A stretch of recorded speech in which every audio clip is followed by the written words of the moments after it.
Stock మార్కెట్లో పెట్టుబడులు మరియు నష్టాలు రాకుండా ఉండాలి అంటే ఎలాంటి స్ట్రాటజీస్ని ఫాలో అవ్వాలి? ఇలాంటి ఆర్థిక అంశాలపై ట్రైనింగ్ సెషన్స్ కొరకు వెంటనే సంప్రదించండి గానుగుపాటి ట్రేడింగ్ అకాడమీ.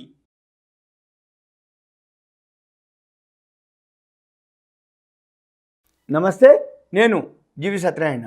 మీకు ఈ ఎపిసోడ్లో ఒక మల్టీ బ్యాగర్ ఎలా మల్టీ బ్యాగర్ అయింది, ఎంత అయింది, అప్పుడు ఇన్వెస్ట్ చేస్తే ఏం చేస్తుంది, ఆ ప్రోడక్ట్ ఏంటిదో చూద్దాం. ఈ కంపెనీ పేరు ఏంటిదో చెప్తా. వినతి ఆర్గానిక్స్. ఈ వినతి ఆర్గానిక్స్ ఏంటిదో, ఆ కంపెనీ ప్రోడక్ట్ ఏంటిదో, ఆ company profit and loss balance షీట్లు, ప్లస్ ఇది ఉదాహరణకి ఇక్కడ మీకు చూపిస్తా గ్రాఫ్. ఈ గ్రాఫ్లో ఇక్కడ మనము కర్సర్ పెడితే మీకు చూపిస్తుంది. మనకాడ డేటా స్టార్టింగ్ వచ్చి ₹2.30 2005 15 ఏప్రిల్ అక్కడి నుంచి ఉంది మన దగ్గర గ్రాఫు. కానీ అది అంతకుముందు ముప్పావలానే ఉంది 2003లో. సరే, 2003లో ముప్పావలా వదిలేసిన 2005లో ₹2.30 ఉంది. అది ₹2.30 ఆ ముప్పావలా షేరు ఇప్పుడు మొన్న ఈ మధ్యకాలంలో ఏదైతే ఇక్కడ పీక్ వెళ్ళింది 2200కి వెళ్ళింది. ఇక్కడ 2200 ఎప్పుడు 22 ఏప్రిల్ 22కి 2203కి హైకి పోయింది వాడు వినతి ఆర్గానిక్స్. అంటే అక్కడి నుంచి ఆ ముప్పావలా నుంచి 2200కి క్యాల్కులేట్ చేస్తే 2,00,000% వచ్చింది ఆ పర్సంటేజ్. ఈ 2,00,000% ఏదైతే ఉందో ముప్పావలా అంటే 2 లక్షలు అంటే అప్పుడు కనుక ఒక ₹1,00,000 పెట్టుబడి పెట్టినట్టయితే 2003లోనో 2005లో కానీ అక్కడ దగ్గరలో కొంచెం అటు ఇటుగా 1,00,000 పెట్టిన వాళ్ళకి అంటే మొన్నటి వరకు 27 కోట్లుగా దాని వాల్యూ క్యాలిక్యులేట్ చేయడం జరిగింది. అంటే 1,00,000 పెడితే 27 కోట్లు. ఇలాంటివి చాలా ఉన్నాయి కంపెనీలు. మీకు ఒక కంపెనీ ఇది ఎగ్జాంపుల్, వినతి ఆర్గానిక్స్. ఇది మీకు అవేర్నెస్, ఎడ్యుకేషన్, నాలెడ్జ్ పర్పసు. రెండోది, లాంగ్ టర్మ్లో ఒక మంచి కంపెనీ కనుకైతే ఎన్ని పైసలు అవుతుంది అనే దానికి క్యాలిక్యులేషన్ మీద మీకు ఎక్స్ప్లెయిన్ చేయటమే తప్ప ఇది ఇన్ఫర్మేషన్ మాత్రమే.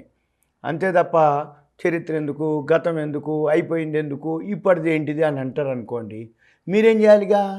ఉదాహరణకి 2003లో ఏం చేసిన అంటే ఉదాహరణకి 2003 2005లో హైదరాబాద్లో ఉన్న వాళ్ళకి ల్యాండ్ వాల్యూ తెలుసు, అంటే ల్యాండ్ రేట్లు గజం ఎంత ఉందో తెలుసు. ఉదాహరణకు అప్పుడైతే ఎకరాలే ఉండేది. హైదరాబాద్లో కూడా ఎకరాలు అమ్మిండ్రు. ఎకరాలు కూడా వేలల్లోనే, పెద్ద లక్షలు కూడా కాకపోయేది. ఈరోజు ఈ మధ్య కాలంలో మరి కోట్లలోకి పోయినాయి. అంటే అప్పట్లో ల్యాండ్ ఉన్న వాళ్ళకి ఈరోజు ఎన్ని పైసలు వచ్చినాయి, అప్పుడు ల్యాండ్ కొనుక్కొని ఇల్లు కట్టుకున్న వాళ్ళకి ఈరోజు దాని విలువ ఎంత అయింది. అంతే తప్ప చరిత్ర ఎందుకు, మాకు అయిపోయింది ఎందుకు, రాబోయేది చెప్పరాదు, ఇది ఎందుకు అని అనొద్దు. ఎందుకంటే షేర్ మార్కెట్లో ఇంట్రాడే చేసేవాళ్ళు అంటే పెద్దగా రిటర్న్స్ రావు. అంటే ఇంట్రాడే చేసేవాళ్ళు తిన్నట్టు చరిత్రలో లేదు, ఇన్వెస్ట్మెంట్ చేసిన వాళ్ళు చెడిపోయినట్టు చరిత్రలో లేదు. అంటే ఇన్వెస్ట్మెంట్ అంటే ఏంది? ఒక మంచి కంపెనీ కొనుక్కొని ఏండ్లు కనుక ఉంటే చెడిపోయింది లేదంటే కొన్ని వందల వేల రెట్లు వచ్చేసినాయి అని అర్థం. ఇంట్రాడే చేసే వాళ్ళకి బాగా సబ్జెక్టు కనుక వస్తే తప్ప వాళ్ళు 100లో 90 మంది ఇంట్రాడేలో పోగొట్టుకున్న వాళ్ళే ఉంటారు. ఏదో 5 to 10% ఓకే, నేను కాదనట్లేదు. ఆ ఇంట్రాడేలో టైంకి డెసిషన్ తీసుకోవటం, టైంకి ఎంటర్ ఎగ్జిట్ కావటం, దాన్ని బట్టి ఫాలో అవుతాం. ఓకే, ఇక నెక్స్ట్ మీకు ఇప్పుడు మనం మాత్రం మాట్లాడేది లాంగ్ టర్ము. అంటే ఏండ్లు ఉంటే ఎన్ని పైసలు వస్తాయి, ఎట్లా వస్తుంది అనేది ఉంటుంది. జనరల్గా షేర్ మార్కెట్లో లాంగ్ రన్కి అంటే ఒక ఉదాహరణకి 2000 అనుకోండి, మీకు మొన్న ఒకటి ఎంఆర్ఎఫ్ ఎగ్జాంపుల్ ఇచ్చినాం. ఇప్పుడు ఇది వినతి ఆర్గానిక్స్. అలాంటివి చాలా ఉన్నాయి. టైటాన్ ఉంది, హెచ్డిఎఫ్సి బ్యాంక్ ఉంది, మన కోటక్ బ్యాంక్ ఉంది, తర్వాత టీసీఎస్ ఉంది, ఇన్ఫోసిస్ ఉంది, విప్రో ఉంది. ఇలాంటి చాలా నెంబర్ ఆఫ్ కంపెనీస్ ఉన్నాయి. అంతెందుకు సెన్సెక్సే ఉంది. 1978-79లో 100 ఉన్నది. అదే సెన్సెక్స్ 100 పాయింట్లు 30 కంపెనీలు 62,245 పోయింది అక్టోబర్ 19 నాడు. అంటే ఏంటిది అర్థం? ₹100 పెట్టి 30 కంపెనీలు కనుక 1978-79 బాంబే స్టాక్ ఎక్స్చేంజ్ స్టార్ట్ అయినప్పుడు కనుక కొనుక్కున్నట్టయితే ఆ ₹100 622 రెట్లు పెరిగినాయి మొన్న అక్టోబర్ 19కి. అంటే ఏమర్థమవుతుంది? లాంగ్ రన్లోనే షేర్ మార్కెట్లో పైసలు వస్తాయి అనేది అర్థమవుతుంది. అంతకు మించి నేను ఎక్కువ వేరే చెప్పేది కాదు. ఇక ఈ వినతి ఆర్గానిక్స్ ఏందో చూద్దాం మనం.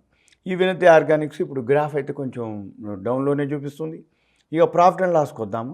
ఈ ప్రాఫిట్ అండ్ లాస్లోకి వస్తే 2021లో 269 కోట్లు ఉంది. ఈ సంవత్సరం 347 కోట్లు రిజల్ట్స్ రావడం జరిగింది, అయిపోయింది. అంటే అక్కడ ఒక 31, ఇది ఒక 47, 38, 78 కోట్లు. 78 కోట్లు 260 అంటే 70 అంటే ఒక నియర్లీ 30% వరకు ఇంక్రీజ్ అయింది ఏది ప్రాఫిట్. ఇక నెక్స్ట్ బ్యాలెన్స్ షీట్ చూస్తే షేర్ క్యాపిటల్ వచ్చి 10 కోట్లు, రిజర్వ్లు వచ్చి 1818 కోట్లు. మనం ఒకటే గమనించాలి, ఇది ఇప్పుడు బోనస్ క్యాండిడేట్. 1810 కోట్లు, 1818 కోట్లు రిజర్వ్లు ఉన్నాయి, 10 కోట్లు క్యాపిటల్. డివైడెడ్ బై చేస్తే 181 టైమ్స్ ఉన్నాయి. అంటే 10 కోట్లతో కంపెనీ రన్ అవుతూ ఉంటే 181 రెట్లు దాచిపెట్టుకుంది ఇప్పటికి రిజర్వ్లు. 180 రెట్లు దాచిపెట్టింది అంటే కంపెనీ రిజర్వ్లు అంటాం దాన్ని, దాచిపెట్టుకున్నటువంటిది. ఏ టైంలో అయినా బోనస్ ఇష్యూ చేయొచ్చు. అయితే బారోయింగ్స్ ఉన్నాయి 18 కోట్లు, అదెంత 1% కూడా లేదు. 1% అంటే 180, 1818లో 18 crores, ఒక 1% ఉంది అంతే. 1% అంటే నెగ్లిజిబుల్, అట్లా అంటే ఇచ్చేస్తుంది పేమెంట్. అది కూడా 99% సెక్యూరిటీ పెట్టి తక్కువ ఇంట్రెస్ట్ కోసమనో, లేకపోతే బారోయింగ్స్ అంటే షార్ట్ టర్మ్ ఉంటుంది, రా మెటీరియల్ సప్లై చేసే వాళ్ళ కోసం ఉంటుంది. అంతకు మించి పెద్దగా ఆ బారోయింగ్స్ మనం కౌంట్ చేయాల్సిన పని లేదు. ఇక నెక్స్ట్ ప్రమోటర్ స్టేక్ వచ్చేటప్పటికి 74.06 ఉంది. మ్యాక్సిమం 75 ఉండాలి. 74.06లో ఇది ఉన్నది, అందుకని మ్యాక్సిమం ఉంది. అయితే ఇది లిక్విడిటీ తక్కువ, ఇన్వెస్ట్మెంట్ పర్పస్ ఇది ఉపయోగపడుతుంది. మీరు short term are long term, మీరు ఇప్పుడు వినతి ఆర్గానిక్స్ తక్కువలో కానీ కొనుక్కుంటే 3 నెలలు, 6 నెలలు, సంవత్సరం ఏ టైంలో అయినా ఒక రోజు బోనస్ అంటారు, అప్పుడు ఇట్లా వెళ్ళిపోతుంది ఆ షేర్. ఇంకా పెరిగే అవకాశాలు కనబడుతున్నాయి. ఎఫ్ఐఐలు ఫారిన్ ఇన్స్టిట్యూషనల్ ఇన్వెస్టర్స్ వచ్చి 4.58% ఉంది. డిఐఏలు డొమెస్టిక్ ఇన్స్టిట్యూషనల్ ఇన్వెస్టర్స్ 7.85, పబ్లిక్ వచ్చి 13.51. అంటే 10 కోట్లలో ఎంత ఉంది? ఓన్లీ 13.5% వీళ్ళు. ఎవరు? పబ్లిక్, మన వాళ్ళు షేర్ హోల్డర్స్. తర్వాత మరలా నేను ఇక్కడికి వెళ్తే పైన ఇక్కడ మనం క్లిక్ చేస్తే వినతి ఆర్గానిక్స్ ఇయర్లీ హైలు అవి చూద్దాము. వినతి ఆర్గానిక్స్ ఇప్పుడు మనం ప్రజెంటు ఇప్పుడు మైనస్లోనే ఉంది. ఇయర్లీ హై వచ్చి 2290, ఇయర్లీలో వచ్చి 1674.20. వాల్యూమ్ పర్లేదు, 35,000 పైన అవుతుంది, ఓకే. తర్వాత మార్కెట్ క్యాపిటలైజేషన్ వచ్చి 20,492, పిఈ రేషియో వచ్చి 59.11, సెక్టార్ పిఈ వచ్చి కూడా 58.5, రెండు ఈక్వలే ఉన్నాయి. అయితే మీకు చూడవలసింది ఏంది, పిఈ రేషియో సెక్టార్ పిఈ రెండు ఈక్వల్ అయిపోయినాయి ఆల్మోస్ట్ ఆల్, కొంచెం 0.4 అది పెద్ద నెగ్లిజిబుల్ అంటే ఏంది. కానీ బోనస్ మాత్రం ఎప్పుడైతే అంటదో ఆటోమేటిక్గా అప్పుడు దాటిపోయే అవకాశాలు మామూలుగా కనపడట్లేదు, అంత కనపడుతుంది అవి. ఏది బోనస్ క్యాండిడేట్ అని అర్థం. ఇక బుక్ వాల్యూ వచ్చి 177.87 ఉంది. ప్రైస్ బై బుక్ వాల్యూ 11.18 అంటే 11 రెట్లు ప్రైస్ ఉంది బుక్ వాల్యూ మీద. Face value ₹1. బీటా వచ్చి 0.52 బీటా అంటే బిలో 1 అనమాట. బిలో 1 ఉందంటే ఏంటంటే లిక్విడిటీ కొంచెం తక్కువ ఉంది అని అర్థం. ఇన్వెస్ట్మెంట్కే ఇది, ఇంట్రాడే కాదు. ఇన్వెస్ట్మెంట్ చేసేవాళ్ళు ఎవరైతే ఉంటారో వినతి ఆర్గానిక్స్ 3 నెలలు, 6 నెలలు, సంవత్సరం పాటు కనుక హోల్డ్ చేయగలిగితే, ఇప్పుడు తగ్గినప్పుడు ఎక్కడ తగ్గుద్ది ఏంటిదంటే, మీరు ఇదే గ్రాఫ్ని కనుక మనం అబ్జర్వ్ చేసినట్టయితే వినతి ఆర్గానిక్స్ స్క్రీనర్లోకి వెళ్తే ఇక్కడ గ్రాఫ్ అబ్జర్వ్ చేస్తే ఇక్కడ రెండు ఉన్నాయి. రెడ్ ఒకటి 50 days moving average, 200 days moving average. ఇప్పుడు 50 days డిఎంఏ యావరేజ్ దిగిపోతుంది, కానీ మళ్ళీ రివర్స్ అయ్యి ఈ 50 days 200 days మూవింగ్ యావరేజ్ దాటితే తప్ప మీరు ఎంటర్ కాకూడదు. దాటి ఎంటర్ అయినాక మీరు 3 నెలలు, 6 నెలలు కనుకుంటే ఏ టైంలో ఒకరోజు పొద్దున్నే బోనస్ అంటారు, అప్పుడు మీకు మంచి పైసలు వస్తాయి. ఇది సింపుల్గా. ఇక ప్రోడక్ట్ ఏందో చూద్దాం. ఇది కంపెనీ ఏం చేస్తుంది, కంపెనీ యొక్క ప్రోడక్ట్ ఏందో చూద్దాం. ఈ కంపెనీ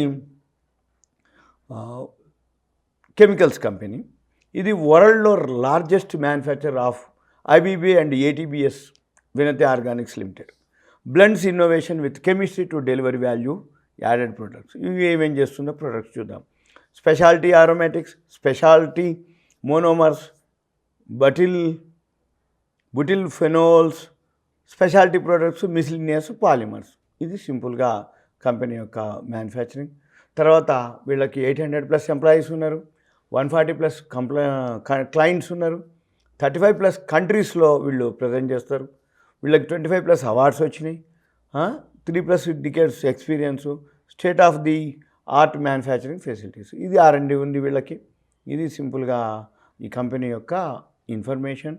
మీరు గమనించవలసింది ఏంటిది, ఇక్కడ ఏదైతే గ్రాఫ్ చూపిస్తున్నానో ఆ గ్రాఫ్ రివర్స్ అవ్వాలి, వి షేప్లో తిరగాలి. 50 DMA 200 DMA పైన ఉన్నప్పుడు కొనుక్కోండి.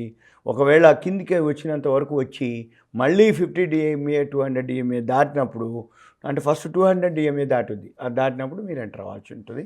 ఇది సింపుల్గా మీకు అవేర్నెస్, ఎడ్యుకేషన్, నాలెడ్జ్ పర్పస్. ఇలాంటివి మీకు ఏవైతే మల్టీ బ్యాగర్స్ ఉన్నాయో అవి ఎన్ని చెప్పినా మల్టీ బ్యాగర్స్ కొన్ని వందల కంపెనీలు ఉన్నాయి మల్టీ బ్యాగర్లు. అవన్నీ కూడా మీకు ఇన్ఫర్మేషన్, ఎడ్యుకేషన్ పర్పసే. ఎందుకంటే లాంగ్ రన్లోనే షేర్ మార్కెట్లో పైసలు వస్తాయి, లాంగ్ టర్మే ఇన్వెస్ట్మెంట్లోనే పైసలు వస్తాయి. అంతే తప్ప ఏదో ఒక రోజు కొనుక్కొని 2 రోజుల్లో, వారం రోజుల్లోనే నాకు డబల్ అయిపోవాలి, తెల్లారేపాటికి పెరగాలి అనుకుంటే మాత్రం వస్తుండొచ్చేమో, కానీ పోయినప్పుడు ఇవి అవి రెండు కలిపిపోతాయి. అందుకని బాగా గుర్తుపెట్టుకోవాలి. ఎక్స్పీరియన్స్ అనేది మెయిన్, దీంట్లో knowledge main, awareness, education purpose మాత్రమే ఇది గమనించాలి. సుమన్ టీవీ ప్రేక్షకులు ధన్యవాదాలు. Thank you. సెలవు.